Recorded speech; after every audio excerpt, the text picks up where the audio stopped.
जय हिंद दोस्तों। डिस्क्लेमर पढ़ लीजिएगा, मैं सेबी पंजीकृत सलाहकार नहीं हूं। दोस्तों बात करेंगे सुजलोन एनर्जी लिमिटेड के बारे में। भाई देखिए, सुजलोन एनर्जी लिमिटेड में आज तो चलिए ठीक है, थोड़ा सा यहाँ पे हम लोगों को रिकवरी देखने के लिए मिल रहा है।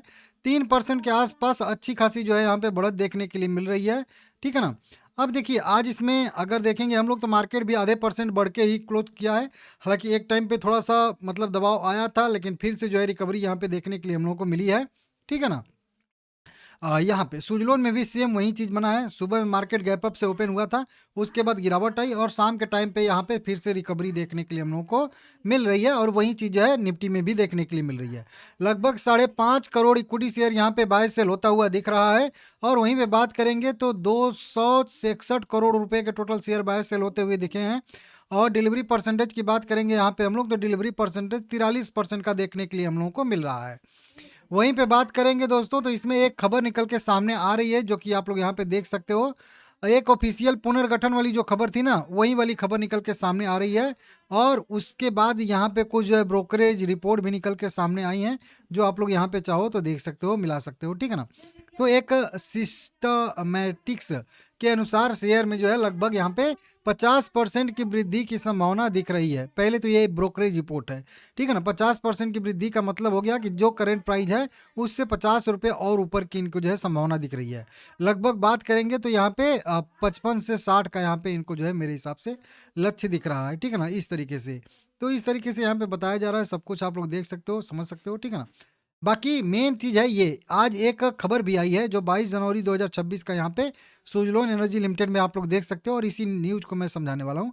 समझाने क्या वाला हूँ, ये पहले से आप लोगों को पता भी है। देखिए, ये नाम मैं पढ़ूंगा तो आपको समझ में आ जाएगा। स्कीम ऑफ अरेंजमेंट, पुनर्गठन, ठीक है ना।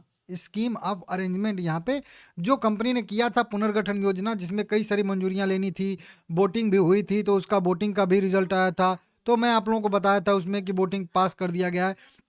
इस पुनर्गठन में क्या होगा कि वो मैं आप लोगों को बताया था कि बहुत सारे कंपनी ने जब भी कोई क्वार्टर में या ईयर में कंपनी कोई नेट प्रॉफिट करती है, तो उसमें से कुछ हिस्सा जो है एक पहले से रूल रेगुलेशन बना होता है, उसके तहत जो है उसको रिजर्व कैटेगरी में डाल दिया जाता है। मतलब किसी पर्टिकुलर एक उद्देश्य के लिए जो है एक पैसे को रिजर्व कर दिया जाता है, लेकिन वो उद्देश्य जो है पूरा हो ही नहीं पाता है, वो काम हो ही नहीं पाता है, और वो पैसा जो है वहाँ पे फंसा रहता है। उदाहरण के तौर पे मैं यहाँ पे समझाता हूँ कि मान लेते हैं कि 100 करोड़ रुपया कोई कंपनी नेट प्रॉफिट कर रही है पर ईयर के हिसाब से, और उसने अपने रूल रेगुलेशन में लिखा है कि 10% हम अपने प्रॉफिट का हिस्सा कुछ एक पर्टिकुलर काम के लिए हम लोग करेंगे। तो वो 10% यहाँ पे हिस्सा मतलब 10 करोड़ रुपया उसका रिजर्व कैटेगरी में चला जाएगा, और 90 करोड़ रुपया का कंपनी जाए जहाँ पे यूज कर ले। लेकिन वो 10 करोड़ रुपया फंसा हुआ है, जबकि कंपनी को उस 10 करोड़ रुपये का कोई यूज नहीं है, मतलब वो रिजर्व कैटेगरी में पड़ा। तो उसी को पुनर्गठन करने के लिए, सारा रिजर्व अपना एक जगह पे करने के लिए, और फिर उसको अपने मन मर्जी के हिसाब से जिधर चाहे उधर जो है कंपनी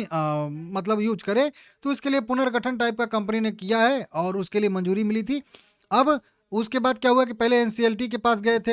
एनसीएलटी ने कहा कि अपने शेयर होल्डर से अनुमति लीजिए, तो फिर वोटिंग उसकी हुई थी, वोटिंग में पास कर दिया गया था, जो कि मैं आप लोगों को बताया था। अब फिर से कंपनी एनसीएलटी के पास गई है, और अब अगली सुनवाई जो होने वाली है वो मेरे हिसाब से 31 कुछ, हाँ, 19 मार्च 2026 को होनी है। ध्यान दीजिएगा, 19 मार्च को अब जो है एनसीएलटी में इनकी लास्ट कह लीजिए सुनवाई होने वाली है।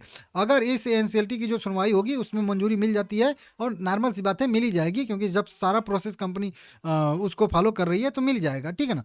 तो शेयर होल्डर के लिए मीटिंग करने के लिए बोली थी, वोटिंग हुआ, पास कर दिया गया। अब 19 तारीख फाइनल जो रहेगा डेट रहेगा। हो सकता है कि एक आध दो मतलब डेट और एनसीएलटी दे, लेकिन अब वही मतलब फाइनल एनसीएलटी से मंजूरी मिलनी है। एनसीएलटी से जो मंजूरी मिलेगी तो फिर ये पुनर्गठन योजना को जो है कंपनी लागू कर देगी, ठीक है ना। तो अब वही आखिरी कह लीजिए एनसीएलटी से मंजूरी मिलने वाली है, ठीक है ना। मैं थोड़ा सा आप लोगों को जो सब कुछ पढ़ा लिख मतलब समझा था वो सीधा आप लोगों को समझा ही दिया हूँ, तो इसको आप लोग देख लीजिएगा, ठीक है ना। इस तरीके से यहाँ पे आया है।